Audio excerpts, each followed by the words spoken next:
സമുദ്രത്തിരയിലക്കം നാടുണർത്തുന്നു. കേന്ദ്ര സർക്കാരിന്റെ തൊഴിലാളി വിരുദ്ധ നയങ്ങൾക്കെതിരെ സംയുക്ത തൊഴിലാളി സംഘടനകൾ പ്രഖ്യാപിച്ച 48 മണിക്കൂർ പണിമുടക്ക് രാജ്യത്ത് പുരോഗമിക്കുകയാണ്. പാർലമെന്റ് മുന്നിലേക്ക് തൊഴിലാളികൾ മാർച്ച് നടത്തി.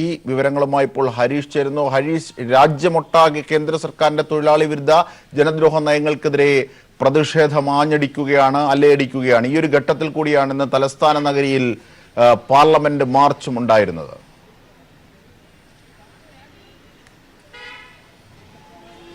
തീർച്ചയായും അജിംഷാദ്, കേന്ദ്ര ട്രേഡ് യൂണിയൻ ഒപ്പം തന്നെ സംസ്ഥാനങ്ങളിലുള്ള ട്രേഡ് യൂണിയൻ അടക്കമുള്ള ചെറിയ ചെറിയ സംഘടന അടക്കമുള്ള എല്ലാവരും തന്നെ അണിനിരുന്നുകൊണ്ട് തന്നെയുള്ള ഒരു സംയുക്ത മാർച്ചാണ് പാർലമെന്റ് നടത്തിയത്. നിലവിൽ തന്നെ മണ്ഡി ഹൗസിൽ നിന്ന് ആരംഭിച്ച് 2 കിലോമീറ്റർ നടന്നു വന്നായിരുന്നു പാർലമെന്റിൽ നടന്നു വന്നായിരുന്നു മാർച്ച് സംഘടിപ്പിച്ചത്.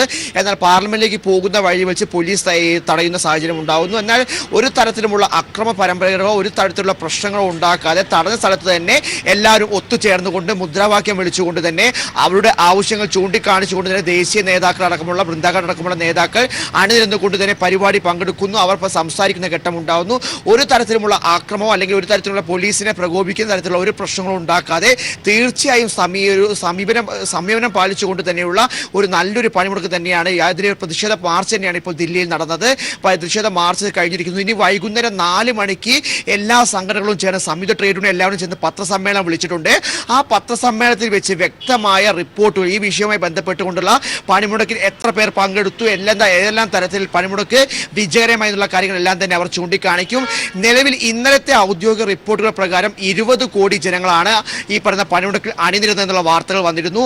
അതാണ് ഔദ്യോഗിക റിപ്പോർട്ട് എന്ന് ഈ പറയുന്ന ആഹ്വാനം ചെയ്ത എല്ലാ ട്രേഡ് യൂണിയനുകളും വ്യക്തമാക്കുകയും ചെയ്തിരുന്നു. പക്ഷേ ഇന്ന് അവർ വ്യക്തമാക്കിയിരിക്കുന്നത് ഇന്നത്തെ കണക്കുകൾ നോക്കുമ്പോൾ 20 കോടിയിലല്ല, 20 കോടിയിലധികം കൂടുതൽ ജനങ്ങൾ അല്ലെങ്കിൽ സാധാരണ തൊഴിലാളികൾ ജീവനക്കാർ പങ്കെടുത്തു എന്ന് അവർ ചൂണ്ടിക്കാണിക്കുന്നു. എന്തായാലും 1991 ശേഷം നടക്കുന്ന രണ്ടാമത്തെ ദ്വിദിന പണിമുടക്കാണ് ഇന്ത്യ സാക്ഷ്യം വഹിച്ചിരിക്കുന്നത്. അതെല്ലാം ചരിത്രത്തിന്റെ താളുകളിൽ ഇടം പിടിക്കുന്നവ തന്നെയാണെന്ന് പറയേണ്ടി വരും. കാരണം ഇത്രയും ശക്തമായ രീതിയിൽ തന്നെ പ്രതിഷേധ പരിപാടികൾ സംഘടിപ്പിക്കുന്നു. ഇവർ ചൂണ്ടിക്കാണിക്കുന്ന ആവശ്യങ്ങളെല്ലാം തന്നെ ഒരു സാധാരണ ജനങ്ങളുടെ അല്ലെങ്കിൽ സാധാരണ ഇന്ത്യൻ പൗരന് ആവശ്യമായ കാര്യങ്ങൾ തന്നെയാണ് ചൂണ്ടിക്കാണിച്ചിരിക്കുന്നത്. കേന്ദ്ര സർക്കാരിൻ്റെ തൊഴിലായ്മ എന്ന ഒരു പ്രക്രിയ, അതുപോലെ കേന്ദ്ര സർക്കാർ നടപ്പിലാക്കുന്ന കർഷക വിരുദ്ധ നയങ്ങൾ, ജനവിരുദ്ധ നയങ്ങൾ എന്നിങ്ങനെ തൊഴിലാളി വിരുദ്ധ നയങ്ങൾ, ഇതെല്ലാം ഉള്ള വിഷയങ്ങൾ ചൂണ്ടിക്കാണിച്ചുകൊണ്ട് തന്നെയായിരുന്നു ഇന്നത്തെ പ്രതിഷേധ മാർച്ചും അല്ലെങ്കിൽ ഇന്നലെ തുടങ്ങിയ പണിമുടക്കുമെന്ന് പറയേണ്ടി വരും. എന്തായാലും സാധാരണ ജനങ്ങൾക്ക് ഇന്ത്യയിൽ ജീവിക്കാൻ ആവശ്യമായ എന്തെല്ലാം ആവശ്യമുണ്ടോ ആ ആവശ്യങ്ങളെല്ലാം തന്നെയാണ് ചൂണ്ടിക്കാണിച്ചിരിക്കുന്നതും. ഇതിൽ തന്നെ 12 ആവശ്യങ്ങൾ ചൂണ്ടിക്കാണിച്ചു എന്ന് പറയുന്നു. 12 ആവശ്യങ്ങൾ തന്നെ ഏറ്റവും പ്രധാനപ്പെട്ട ഏറ്റവും ശ്രദ്ധേയപരമായ കാര്യമെന്ന് പറയേണ്ടത് നിലവിൽ സാധാരണക്കാരുടെ സാലറി അല്ലെങ്കിൽ ഒരു വരുമാനം 18,000 രൂപ വേണം മാസ വരുമാനം എന്നുള്ള ആവശ്യം മുന്നോട്ട് വെച്ചിരിക്കുന്നു. അതുപോലെ തന്നെ 3,000 രൂപ പെൻഷനാക്കി ഉയർത്തണം. അതുപോലെ തന്നെ റെയിൽവേ അടക്കമുള്ള മേഖലയിൽ സ്വകാര്യ കമ്പനികളുടെ ഇടപെടൽ അവസാനിപ്പിക്കണം. അത് സ്വകാര്യവൽക്കരിക്കാനുള്ള നീക്കം അവസാനിപ്പിക്കുക. പ്രതിരോധ മേഖലയിലുള്ള സ്വകാര്യമായിട്ടുള്ള ഇൻവെസ്റ്റ്മെന്റ് അവസാനിപ്പിക്കുക എന്നുള്ള പ്രധാനപ്പെട്ട ഒരു ഇന്ത്യയുടെ ഭാവിയെ മുൻനിർത്തിക്കൊണ്ടുള്ള ആവശ്യങ്ങൾ മുൻനിർത്തിക്കൊണ്ട് തന്നെയാണ് ഇന്നത്തെ പ്രതിഷേധ മാർച്ചും അതുപോലെ തന്നെ 2 ദിവസത്തെ പണിമുടക്ക് നടത്തിയത്. 37 മണിക്കൂർ പിന്നിട്ടിരിക്കുന്നു. ചരിത്ര വിചിത്രത്തിൽ തന്നെ പോവുകയാണ് പണിമുടക്ക്. 1-2 സ്ഥലങ്ങളിൽ മാത്രം ചില പ്രശ്നങ്ങൾ, ഇന്ത്യയിലെ കണക്ക് നോക്കിയാൽ ഇന്ത്യയിലെ ഉത്തരേന്ത്യ അടക്കമുള്ള വടക്കുകിഴക്കൻ സംസ്ഥാനങ്ങളിൽ നോക്കിക്കഴിഞ്ഞാൽ 1-2 സ്ഥലത്ത് മാത്രം ചില പ്രശ്നങ്ങൾ, അനിഷ്ട സംഭവങ്ങൾ ഉണ്ടായെങ്കിലും പക്ഷേ ഒരു പണിമുടക്ക് നടക്കുന്ന സമയത്ത് സാധാരണഗതിയിൽ ഉണ്ടാകുന്ന നിർബന്ധപൂർവ്വമുള്ള കടയടപ്പിക്കലോ അല്ലെങ്കിൽ നിർബന്ധപൂർവ്വം ഒരാളുടെ സ്വകാര്യ ജീവിതത്തിൽ കടന്നു കയറുന്ന ശ്രമങ്ങളൊന്നും തന്നെ ഉത്തരേന്ത്യ അടക്കമുള്ള അല്ലെങ്കിൽ വടക്കേ കിഴക്കൻ സംസ്ഥാനം ഒരു സ്ഥലത്തും ഉണ്ടായിട്ടില്ല. കാരണം ഇത് പക്ഷേ എന്നാൽ പണിമുടക്ക് പൂർണ്ണമാണെന്ന് പറയേണ്ടിയിരിക്കുന്നു. കാരണം എന്താ വെച്ചാൽ ഇത് ജനങ്ങൾ സ്വമേധയാ ഏറ്റെടുത്തൊരു പണിമുടക്കാണ് തന്നെ നമുക്ക് വിലയിരുത്തേണ്ടി വരും. കാരണം ഈ കഴിഞ്ഞ ദിവസത്തെ കണക്ക്, കഴിഞ്ഞ ഔദ്യോഗിക റിപ്പോർട്ട്, കാരണം ഇന്നലെ വന്ന റിപ്പോർട്ടിന്റെ അടിസ്ഥാനത്തിൽ നമ്മൾ സംസാരിക്കുന്നത്, ആ റിപ്പോർട്ടുകൾ പ്രകാരം പറയുന്നു 100% LIC ജീവനക്കാർ പണിമുടക്കിൽ പങ്കെടുത്തിരിക്കുന്നു. അധ്യാപക സംഘടന അതുപോലെ ബാങ്ക് മേഖലയിൽ ജീവനക്കാർ എല്ലാവരും തന്നെ സജീവമായി രംഗത്തുണ്ടെന്ന് അവർ പറയുന്നു. കൽക്കരി മേഖലയുള്ളവർ തന്നെ പൂർണ്ണമായി തന്നെ ഈ പറയുന്ന പണിമുടക്കിൽ പങ്കെടുത്തിരിക്കുന്നു. സ്വകാര്യ അല്ലെങ്കിൽ മറ്റു ജീവനക്കാരടക്കമുള്ള മേഖലയിൽ നിന്ന് 70% പങ്കെടുത്തു എന്ന് അവർ വ്യക്തമാക്കുന്നു. ഇങ്ങനെ ഔദ്യോഗിക റിപ്പോർട്ടുകളാണ് കഴിഞ്ഞ ദിവസം വ്യക്തമാക്കിയത്. അപ്പോൾ ഇന്ന് വൈകുന്നേരം 4 മണിക്ക് നടക്കുന്ന പത്രസമ്മേളനത്തിൽ ഇതിന്റെ പണിമുടക്കിനെ കുറിച്ചുള്ള കൂടുതൽ വ്യക്തമായ വിവരങ്ങൾ അവർ നൽകുമെന്ന് അവർ വ്യക്തമാക്കിയിട്ടുണ്ട്. എന്തായാലും കഴിഞ്ഞ ദിവസം പങ്കെടുത്ത 20 കോടി ജനങ്ങളെക്കാൾ കൂടുതൽ ജനങ്ങൾ ഇന്നത്തെ പണിമുടക്കിൽ പങ്കെടുത്തിരിക്കുന്നു. കാരണം ഒരു പണിമുടക്ക് തന്നെയാണ്, പക്ഷേ ഇന്നാണ് കൂടുതൽ ജനങ്ങൾ പങ്കെടുത്തതെന്നാണ് അവർ വ്യക്തമാക്കുന്നത്.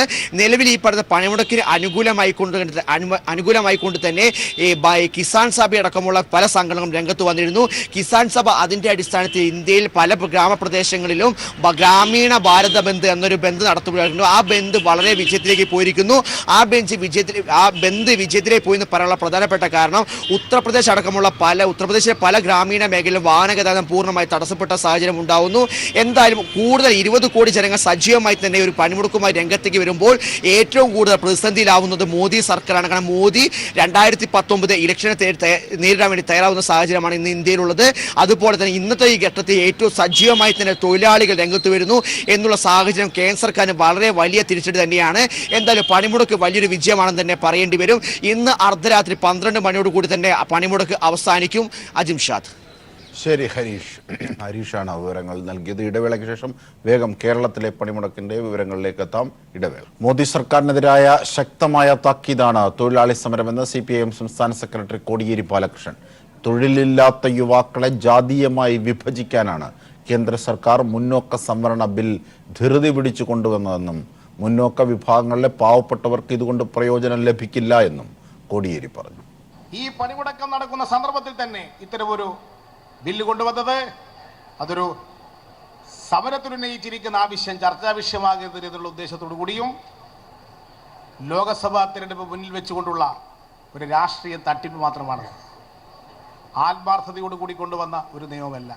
പക്ഷേ ഇതിൻ്റെ ഉദ്ദേശം എന്താണെന്ന് ചട്ടങ്ങൾ പുറത്തു വരുമ്പോൾ വ്യക്തമാക്കാൻ പോവുകയാണ്. അതിൽ തന്നെ ഏറ്റവും പാവപ്പെട്ടവർക്ക് പരിഗണന കൊടുക്കുന്ന വിധത്തിലല്ല ഇപ്പോൾ ഇതിൻ്റെ നിയമനിർമ്മാണം തന്നെ നടത്താൻ പോകുന്നത്. ഇത്തരത്തിലുള്ള ഓരോ സന്ദർഭങ്ങളിലും തൊഴിലാളി വർഗം ഉയർത്തെഴുന്നേറ്റുകൊണ്ടിരിക്കുമ്പോൾ ആ സമരത്തിൽ ഉന്നയിച്ചിരിക്കുന്ന ആവശ്യങ്ങളെ വിസ്മരിക്കാൻ മതപരമായ കലാപങ്ങൾ ഉണ്ടാക്കും, ജാതീയമായ ധ്രുവീകരണം ഉണ്ടാക്കും. ഇതാണ് ഇപ്പോൾ നടന്നുകൊണ്ടിരിക്കുന്നത്.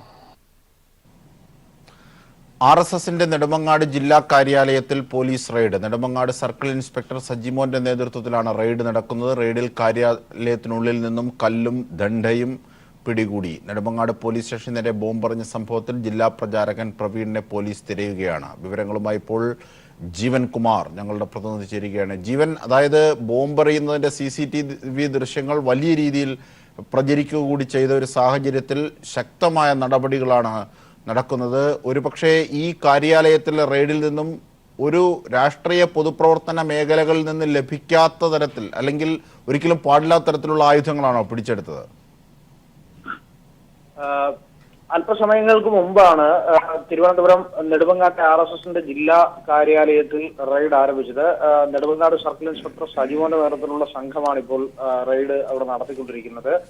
റെയ്ഡിൽ കാര്യാലയത്തിനുള്ളിൽ നിന്നും ദണ്ഡയും കല്ല് അടക്കമുള്ള വസ്തുക്കളാണ് നിലവിൽ പോലീസിന് ലഭിച്ചിരിക്കുന്നത്. കൂടുതൽ ഏതെങ്കിലും തരത്തിൽ അതിൽ ആയുധങ്ങൾ കാര്യാലയത്തിനുള്ളിൽ ഉണ്ടോ എന്നത് റെയ്ഡ് പൂർത്തീകരിച്ചതിന് ശേഷം മാത്രമേ നമുക്ക് പറയാനാകൂ. മാധ്യമപ്രവർത്തകരാകെ പുറത്താണ് നിൽക്കുന്നത്. പുറത്തു നിന്നുള്ള ദൃശ്യങ്ങളാണ് നമുക്ക് ലഭിച്ചത്. അവിടെയാണ് ഇത്തരത്തിൽ കല്ലും ദണ്ഡയും പിടികൂടിയത്. കാര്യാലയത്തിനുള്ളിൽ ഏതൊക്കെ തരത്തിലുള്ള ആയുധങ്ങളാണ് ഉള്ളത് എന്നത് റെയ്ഡ് പൂർത്തീകരിക്കപ്പെട്ടതിന് ശേഷം മാത്രമേ നമുക്ക് ലഭ്യമാകുകയുള്ളൂ. എന്തായാലും RSSന്റെ ഈ കാര്യാലയത്തിനുള്ളിൽ താമസിച്ചുകൊണ്ടാണ് RSSന്റെ നെടുമങ്ങാട് ജില്ലാ പ്രചാരകനായ പ്രവീൺ നെടുമങ്ങാട് ജില്ലയുടെ പ്രധാന ചുമതല നിർവഹിച്ചു വന്നിരുന്നത്. അദ്ദേഹം അന്ന് പോലീസ് സ്റ്റേഷന് നേരെ ബോംബെറിഞ്ഞ സംഭവത്തെ തുടർന്ന് ഒളിവിലാണ്. അദ്ദേഹത്തെ പിടികൂടുക, അതുമായി ബന്ധപ്പെട്ട് മറ്റേതെങ്കിലും തരത്തിലുള്ള അക്രമകാരികളോ അല്ലെങ്കിൽ ഗൂഢാലോചനയിൽ ഏതെങ്കിലും തരത്തിൽ പങ്കാളികളാകുന്നവർക്കോ ഇതുമായി ബന്ധമുണ്ടോ എന്നതടക്കമുള്ള കാര്യങ്ങൾ അറിയുന്നതിനും കൂടുതൽ അക്രമങ്ങൾ വ്യാപിക്കാതിരിക്കുന്നതിനും വേണ്ടി കൂടിയാണ് പോലീസ് ഇപ്പോൾ റെയ്ഡ് നടത്തുന്നത്. കഴിഞ്ഞ ദിവസം നെടുമങ്ങാട് ബിജെപിയുടെ ജില്ലാ നെടുമങ്ങാട് നിയോജക മണ്ഡലം പ്രസിഡന്റിനെ നേരത്തെ പൂവത്തൂർ ജയനെ നേരത്തെ കസ്റ്റഡിയിൽ എടുത്തിരുന്നു. ഇതുമായി ബന്ധപ്പെട്ട് നെടുമങ്ങാട് പരിസരത്ത് പോലീസ് റെയ്ഡുകൾ നടത്തുന്നുണ്ട്. നേരത്തെ റെയ്ഡുകൾ നടത്തുന്നതിൽ കാര്യക്ഷമത ഇല്ല എന്ന തരത്തിലുള്ള വിമർശനങ്ങൾ വന്ന പശ്ചാത്തലത്തിൽ കൂടിയാണ് പോലീസ് വളരെ സഡനായ ഒരു ആക്ഷൻ ഇപ്പോൾ നടത്തിയിരിക്കുന്നത് എന്നുകൂടി നമുക്ക് കൂട്ടിച്ചേർക്കേണ്ടതായി വരും. ഈ നെടുമങ്ങാട് നടന്ന അക്രമ സംഭവങ്ങളുമായി ബന്ധപ്പെട്ട് ചില അക്രമകാരികളെ പിടികൂടുന്നതിനിടയിൽ അവരെ മോചിപ്പിക്കുന്നതിന് വേണ്ടി BJP പ്രവർത്തകർ സംഘടിച്ചെത്തി പോലീസിനെ ആക്രമിക്കുകയും ആക്രമിച്ചതിനെ തുടർന്ന് നെടുമങ്ങാട് SI സുനിൽ ഗോപിയുടെ കൈ അടിച്ചൊടിക്കുകയും ചെയ്തു. ആ സംഭവങ്ങളുമായി ബന്ധപ്പെട്ട് നെടുമങ്ങാട് വലിയ സംഘർഷം നിലനിൽക്കുന്ന പശ്ചാത്തലത്തിലാണ് ഇപ്പോൾ റെയ്ഡ് നടക്കുന്നത്. അജിത്, ശരി, ജീവൻ കുമാറാണ് വിവരങ്ങൾ നൽകിയത്.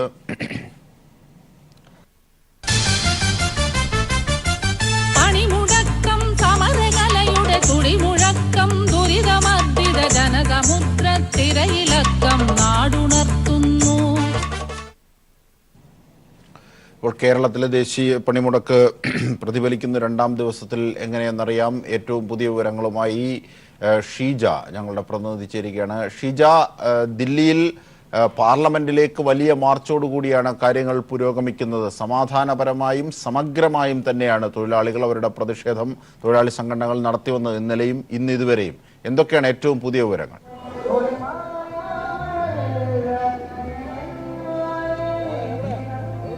തീർച്ചയായും അജീബ് ഷാദ്, പ്രത്യേകിച്ചും തൊഴിലാളികളുടെ ജീവൽ പ്രശ്നങ്ങൾ അത് ഉയർത്തിക്കാട്ടിക്കൊണ്ട് അതോടൊപ്പം തന്നെ കേന്ദ്ര സർക്കാരിന്റെ തൊഴിൽ വിരുദ്ധ നയങ്ങൾ അതിനെതിരെയുമായിട്ടുള്ള ഒരു ദ്വിദിന പണിമുടക്ക്, അതിന് വലിയ ഒരു ജനപിന്തുണ തന്നെയാണ് സംസ്ഥാനത്ത് ലഭിക്കുന്നത് എന്നുള്ളതിൽ സംശയമില്ല. കാരണം ആ രീതിയിൽ എല്ലാ മേഖലകളിൽ നിന്നുള്ള തൊഴിലാളികളുടെയും ഒരു പങ്കാളിത്തം ഈ ഒരു പണിമുടക്ക് സമരത്തിൽ ഉണ്ട് എന്നുള്ളത് പറയാതെ വയ്യ. കാരണം ആ രീതിയിൽ തന്നെയാണ് ഇവിടെ നമുക്ക് തൊഴിലാളികളുടെ ഒരു പങ്കാളിത്തം ഈ ഒരു പണിമുടക്കിൽ കാണാൻ സാധിക്കുന്നത്.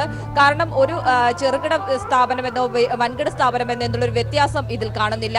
ആ രീതിയിൽ വലിയ സ്ഥാപനങ്ങൾ മുതൽ ചെറിയ കടയായി, അതായത് തട്ടുകട വരെ ആ രീതിയിൽ ഉള്ളൊരു തൊഴിലാളികളുടെ പങ്കാളിത്തം തന്നെയാണ് ഈ ഒരു പണിമുടക്കിനെ വിജയിപ്പിക്കുന്നത് എന്ന് പറയാതെ വയ്യ.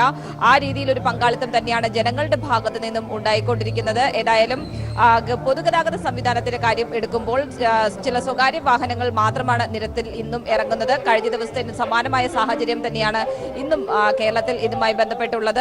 KSRTC പതിവ് പോലെ തന്നെ കഴിഞ്ഞ ദിവസത്തിന് സമാനമായി പണിമുടക്കിൽ ഐക്യദാർഢ്യം പ്രഖ്യാപിച്ചുകൊണ്ട് ഈ ഒരു പണിമുടക്കുമായി സഹകരിക്കുകയാണ്. പക്ഷേ അവരുടെ ശബരിമല സർവീസുകൾ കൃത്യമായ രീതിയിൽ നടക്കുന്നുണ്ട്. അയ്യപ്പ ഭക്തന്മാരെ ഒരു തരത്തിലും ബുദ്ധിമുട്ട് ഉണ്ടാക്കാത്ത തരത്തിലുള്ള സർവീസ് ആ രീതിയിൽ തന്നെ അവർ ഓപ്പറേറ്റ് ചെയ്ത് മുന്നോട്ട് പോവുകയാണ്. ട്രെയിൻ ഗതാഗതം രാവിലെ പലയിടങ്ങളിലും ട്രെയിൻ ഗതാഗതം ഈ രീതിയിൽ സംയുക്ത സമരസമിതിയുടെ നേതൃത്വത്തിൽ പലയിടത്തും ട്രെയിനുകൾ തടഞ്ഞിരുന്നു. അതിന്റെ ഭാഗമായി പല ട്രെയിനുകളും വൈകി ഓടുന്നു എന്നുള്ളത് മാത്രമാണ് പറയാനുള്ളത്. മറ്റൊന്ന്, ഈ റെയിൽവേ സ്റ്റേഷനുകളിൽ എത്തുന്ന യാത്രക്കാർക്ക് ബദൽ സംവിധാനം കൃത്യമായ രീതിയിൽ പോലീസ് ഒരുക്കുന്നുണ്ടോ എന്നുള്ളതും എടുത്തു പറയേണ്ട ഒന്നാണ്. പ്രത്യേകിച്ചും തിരുവനന്തപുരം റെയിൽവേ സ്റ്റേഷനിൽ എത്തുന്ന RCC മെഡിക്കൽ കോളേജ് എന്നിവിടങ്ങളിലേക്കുള്ള രോഗികൾക്ക് പ്രത്യേക ഒരു പരിഗണന തന്നെയാണ് പോലീസ് നൽകുന്നത്. അതോടൊപ്പം തന്നെയാണ് മറ്റ് യാത്രക്കാർക്ക് അവർക്കും ബദൽ സംവിധാനങ്ങൾ കൃത്യമായ രീതിയിൽ പോലീസ് വാഹനത്തിൽ തന്നെ ഒരുക്കുന്നു എന്നുള്ളതും എടുത്തു പറയേണ്ടതാണ്. ഏതായാലും ഇത്തരത്തിൽ വലിയ ഒരു ജീവൽ പ്രശ്നം ഉയർത്തിക്കാട്ടിക്കൊണ്ടുള്ള ഒരു ദ്വിദിന പണിമുടക്ക് അത് അതിന്റെ അവസാന ഘട്ടങ്ങളിലേക്ക് എത്തുന്ന ഒരു സാഹചര്യം കേരളത്തിൽ ഇത് പൂർണ്ണമാണ് എന്ന് തന്നെ പറയാം. ശരി, ഷീജയാണ് വിവരങ്ങൾ നൽകിയത്. മലയൻകീഴിൽ വീണ്ടും RSS ആക്രമണം. CPIM ഏരിയ കമ്മിറ്റി അംഗം ജയചന്ദ്രന്റെ വീടിന് നേരെ RSS കല്ലേറ്. ഇന്നലെ രാത്രിയാണ് കല്ലേറുണ്ടായത്. 12:50 മണിയോടെ ആണെന്നാണ് തോന്നുന്നത്. ഞാൻ ഈ സൗണ്ട് കേട്ടാണ് കഴിച്ചപ്പോൾ കഴിച്ചു നോക്കിയപ്പോൾ ഒരു ബൈക്ക് സ്റ്റാർട്ട് ചെയ്ത് നിർത്തിയിരിക്കുന്നു. സൗണ്ടാണ് കേട്ടത്. കഴിച്ച് ലൈറ്റൊക്കെ ഇട്ടപ്പോൾ അക്രമികൾ ഓടിപ്പോകുന്നു. ബൈക്കിൽ കയറി മൂങ്ങോട് ഭാഗത്തേക്കാണ് പോയത്. എനിക്ക് തോന്നുന്നു ഇവിടെ RSSഉം ഈ ഹർത്താലുമായി ബന്ധപ്പെട്ട ഒരു സംഘർഷാവസ്ഥ നിന്നിരുന്നു. അപ്പോൾ അതിൽ CPMന്റെ ഏരിയ കമ്മിറ്റി അംഗമെന്നുള്ള അതുമായി ബന്ധപ്പെട്ട യോഗങ്ങളിലും RSS അക്രമത്തെ പ്രതിരോധിക്കുന്നതിൻ്റെ ഭാഗമായിട്ടൊക്കെ നമ്മൾ വർത്തമാനം പറയുകയൊക്കെ ചെയ്തതിൻ്റെ ഭാഗമായിട്ടുള്ള ഒരു വൈരാഗ്യമായിരിക്കാം ഇതിൻ്റെ പിന്നിലെന്നാണ് എൻ്റെ സംശയം. എന്തായാലും ഇരുട്ടിൻ്റെ മറവിലാണ്. അക്രമികളെ നേരിട്ട് കാണാൻ കഴിഞ്ഞിട്ടില്ല.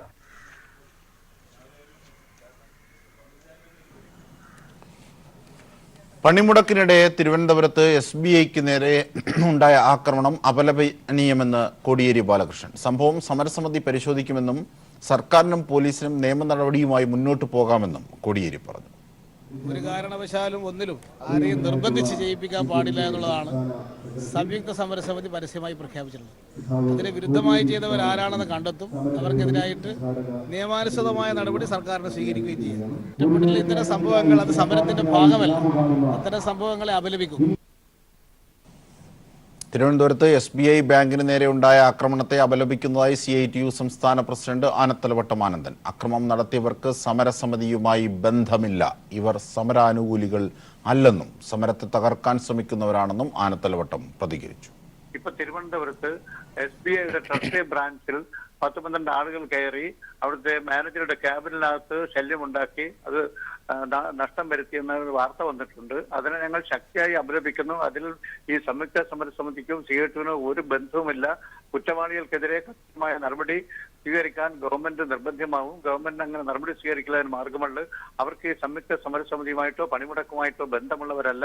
സമരത്തിന്റെ വിജയം ചർച്ച ചെയ്യേണ്ടുന്ന ഒരു സന്ദർഭത്തിൽ സമരത്തിന്റെ വിരോധികൾക്ക് സന്തോഷിക്കാൻ ആഹ്ലാദിക്കാൻ വകവെടുക്കുന്ന വിധത്തിൽ ഇത്തരം സംഭവങ്ങൾ ചെയ്യുന്നത് സമരാനുകൂലികളല്ല, സമരവിരോധികളാണ്. മുന്നോക്ക വിഭാഗത്തിലെ സാമ്പത്തികമായി പിന്നാക്കം നിൽക്കുന്നവർക്ക് സർക്കാർ ഉദ്യോഗങ്ങളിലും വിദ്യാഭ്യാസ സ്ഥാപനങ്ങളിലും 10% സംവരണം ഏർപ്പെടുത്താനുള്ള ഭരണഘടനാ ഭേദഗതി ബിൽ രാജ്യസഭയിൽ. ബിൽ ചർച്ച ചെയ്യും മുമ്പ് ബിൽ സെലക്ട് കമ്മിറ്റിക്ക് വിടാൻ ഉള്ള പ്രമേയം വോട്ടിനിടണമെന്ന് പ്രതിപക്ഷ പാർട്ടികൾ ആവശ്യപ്പെട്ടു. പ്രതിപക്ഷ പ്രതിഷേധത്തെ തുടർന്ന് രാജ്യസഭ 2 മണിവരെ പിരിഞ്ഞിരുന്നു. വിവരങ്ങളുമായി ഇപ്പോൾ ശരത് കെ ശശി ഞങ്ങളുടെ പ്രതിനിധി ചേരുകയാണ്. ശരത്ത്, അതായത് ഇതിനകത്ത് രാഷ്ട്രീയമായ ദുഷ്ടലാക്കാണ് തിരഞ്ഞെടുപ്പ് അടുത്ത നിലയിൽ മാത്രം ഇത് കൊണ്ടുവന്ന കേന്ദ്ര സർക്കാരിനെതിരെ പ്രതിപക്ഷം ഉയർത്തുന്നത്. ഇന്ന് എന്തൊക്കെയാണ് രാജ്യസഭയിൽ ഉയർത്തിയ പ്രതിഷേധം? ഒപ്പം രാജ്യസഭ വീണ്ടും ചേർന്നോ 2 മണിക്ക് ശേഷം?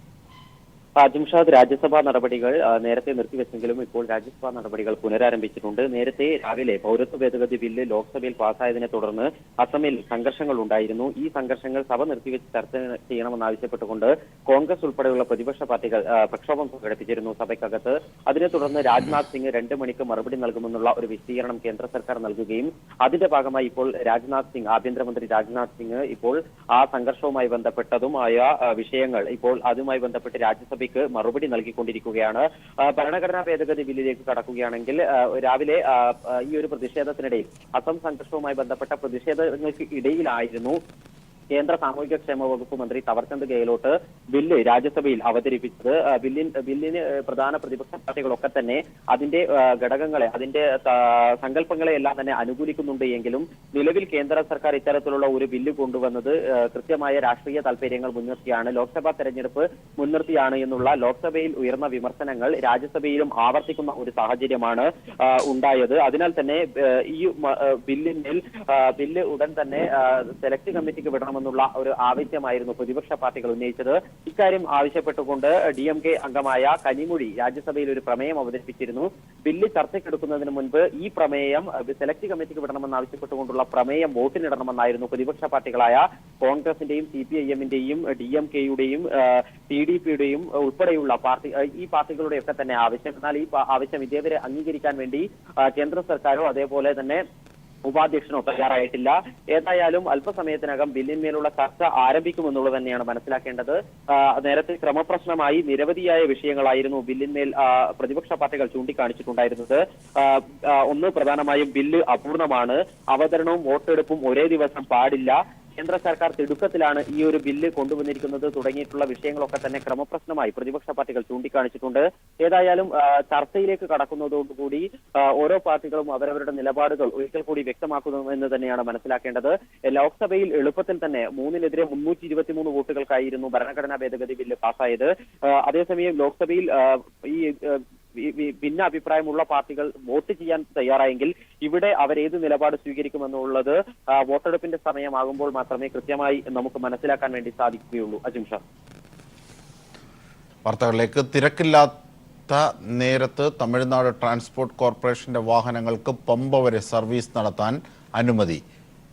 തമിഴ്നാട് ട്രാൻസ്പോർട്ട് കോർപ്പറേഷന് തിരക്കില്ലാത്ത സമയത്ത് പമ്പ സർവീസിന് അനുമതി നൽകിയതായി സർക്കാർ ഹൈക്കോടതിയെ അറിയിച്ചു. എന്നാൽ വാഹനം അവിടെ പാർക്ക് ചെയ്യാനോ ആളെ കയറ്റി തിരികെ സർവീസ് നടത്താനോ അനുവദിക്കില്ലെന്നും സർക്കാർ നിലപാട് അറിയിച്ചു. നേരത്തെ പമ്പ സർവീസ് KSRTCക്ക് മാത്രമായി ഹൈക്കോടതി നിജപ്പെടുത്തിയിരുന്നു. തുടർന്ന് പമ്പ സർവീസിന് അനുമതി തേടി തമിഴ്നാട് ട്രാൻസ്പോർട്ട് കോർപ്പറേഷൻ ഹൈക്കോടതിയെ സമീപിക്കുകയായിരുന്നു. ഇതേ തുടർന്ന് സർക്കാരിനോട് 24 മണിക്കൂറിനകം നിലപാട് അറിയിക്കാൻ കോടതി ഇന്നലെ നിർദ്ദേശിച്ചിരുന്നു. ഈ സാഹചര്യത്തിലാണ് തമിഴ്നാട് ട്രാൻസ്പോർട്ട് കോർപ്പറേഷന്റെ വാഹനങ്ങൾക്കും തിരക്കില്ലാത്ത സമയത്ത് പമ്പ വരെ സർവീസ് നടത്താൻ അനുമതി നൽകിയതായി സർക്കാർ കോടതിയെ അറിയിച്ചത്. ഹർജി കോടതി നാളെ വീണ്ടും പരിഗണിക്കും. ശബരിമല തീർത്ഥാടനത്തിന്റെ ഭാഗമായി എരുമേലി വാവർപ്പള്ളി സന്ദർശനത്തിന് സ്ത്രീകൾക്ക് വിലക്കില്ല. വാവർപ്പള്ളിയുമായി ബന്ധപ്പെട്ട് പ്രചരിക്കുന്നത് വ്യാജ വാർത്തകളാണ്. യുവതീ പ്രവേശന വിധിക്ക് മുമ്പോ ശേഷമോ വാവർപ്പള്ളിയിൽ ഒരു തരത്തിലുള്ള നിയന്ത്രണങ്ങളും ഏർപ്പെടുത്തിയിട്ടില്ലെന്ന് മഹല്ല് കമ്മിറ്റിയും അറിയിച്ചു. ശബരിമല സ്ത്രീ പ്രവേശന വിഷയത്തിൽ സുപ്രീം കോടതി വിധി വരുന്നതിനും വളരെ കാലം മുമ്പേ തന്നെ വാവരുപള്ളിയിൽ സ്ത്രീകൾ എത്താറുണ്ടായിരുന്നു. പള്ളിക്കുള്ളിൽ കയറി വലം വെച്ച ശേഷമാണ് തീർത്ഥാടകർ പമ്പയ്ക്ക് പോയിരുന്നത്. മസ്ജിദിൽ സന്ദർശനത്തിന് സ്ത്രീകൾക്ക് വിലക്കില്ലെന്നും സ്ത്രീകൾക്കും പുരുഷന്മാർക്കും ഒരുപോലെ സന്ദർശനം നടത്താമെന്നും മഹല്ല് committee president advocate PH Shajahan വ്യക്തമാക്കി. ലിംഗഭേദമന്യേ പ്രായഭേദമന്യേ എല്ലാ കാലത്തും എരുമേലി പള്ളിയിലും എരുമേലി അമ്പലത്തിലുമൊക്കെ സ്ത്രീകൾ പ്രവേശിക്കും. ആ പ്രവേശനത്തിന് എരുമേലി പള്ളിയിൽ നാളിതുവരെ ഒരു തടസ്സവും ഉണ്ടാക്കിയിട്ടുമില്ല. ഈ ഒരു സാഹചര്യത്തിൽ അങ്ങനെ എന്തെങ്കിലും തരത്തിലുള്ള പ്രചരണങ്ങൾ നടത്തുമെങ്കിൽ അത് അടിസ്ഥാനരഹിതമാണ്. വാവർ പള്ളിയിലെത്തുന്ന എല്ലാ വിശ്വാസികൾക്കും അവരുടെ വിശ്വാസത്തിനനുസരിച്ചുള്ള ആചാരാനുഷ്ഠാനങ്ങൾ തുടരാമെന്നിരിക്കെ വാവരുപള്ളിയുമായി ബന്ധപ്പെട്ട് പ്രചരിക്കുന്നത് വ്യാജ വാർത്തകളാണ്. ശബരിമലയുടെ പ്രവേശന കവാടമായ എരുമേലിയിലെ ഈ പള്ളി മതമൈത്രിയുടെ ഈറ്റില്ലം കൂടിയാണ്. ഈ പള്ളിയെക്കുറിച്ച് ചില വ്യാജ പ്രചരണങ്ങൾ ഇപ്പോൾ നടക്കുകയാണ്. നാട്ടിൽ നിലനിൽക്കുന്ന മതമൈത്രി തകർത്ത് സമാധാന അന്തരീക്ഷം തകർക്കാനുള്ള ശ്രമങ്ങളാണ് ഈ വ്യാജ പ്രചരണങ്ങൾക്ക് പിന്നിൽ. ക്യാമറാമാൻ സാംജിത് ആർപ്പുക്കരയോടൊപ്പം എരുമേലിയിൽ നിന്നും TP പ്രശാന്ത്. CBI ഡയറക്ടറായി അലോക് വർമ്മയെ വീണ്ടും ചുമതലയേറ്റു. ഡയറക്ടർ ചുമതലയിൽ നിന്നും നിർബന്ധപൂർവ്വം മാറ്റിയ കേന്ദ്ര സർക്കാർ ഉത്തരവ് സുപ്രീം കോടതി കഴിഞ്ഞ ദിവസം റദ്ദാക്കിയിരുന്നു. അലോക് വർമ്മ ചുമതലയേറ്റത് കേന്ദ്ര സർക്കാരിന് കനത്ത തിരിച്ചടിയായിരിക്കുകയാണ്. അതേസമയം അലോക് വർമ്മയ്ക്കെതിരായ ആരോപണങ്ങൾ ചർച്ച ചെയ്യാനുള്ള ഉന്നതതല സമിതി യോഗത്തിൽ ചീഫ് ജസ്റ്റിസ് രഞ്ജൻ ഗൊഗോയ് പങ്കെടുക്കില്ല. പകരം ജസ്റ്റിസ് AK സിക്രിയാകും പങ്കെടുക്കുക. ജൂലൈ മാസം മുതൽ CBI തലപ്പത്ത് പ്രശ്നമുണ്ടായിട്ടും ഒക്ടോബർ 23-ന് അർദ്ധരാത്രി നാടകീയ നീക്കങ്ങളിലൂടെ പുറത്താക്കപ്പെട്ട അലോക് വർമ്മ വീണ്ടും ദില്ലിയിലെ CBI ആസ്ഥാനത്ത് തിരിച്ചെത്തി. പൂർണ്ണ അധികാരമുള്ളപ്പോൾ പുറത്താക്കപ്പെട്ട അലോക് വർമ്മ ഭാഗികമായ അധികാരങ്ങളോടെയാണ് തിരിച്ചു വന്നിരിക്കുന്നത്. രാവിലെ 10:45 ആസ്ഥാനത്തെത്തിയ അലോക് വർമ്മ ഔദ്യോഗിക ചുമതലകൾ ഏറ്റെടുത്തു. ഡയറക്ടറുടെ താൽക്കാലിക ചുമതലയുണ്ടായിരുന്ന N നാഗേശ്വർ റാവു അലോക് വർമ്മയെ സ്വീകരിച്ചു.